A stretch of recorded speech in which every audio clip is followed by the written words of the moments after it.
the court has concluded that, under customary international law, a state's entitlement to a continental shelf beyond 200 nautical miles from the baselines from which the breadth of its territorial sea is measured may not extend within 200 nautical miles from the baselines of another state.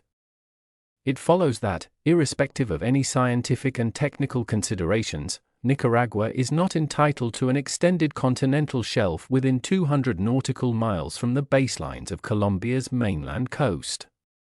Accordingly, within 200 nautical miles from the baselines of Colombia's mainland coast, there is no area of overlapping entitlement to be delimited in the present case.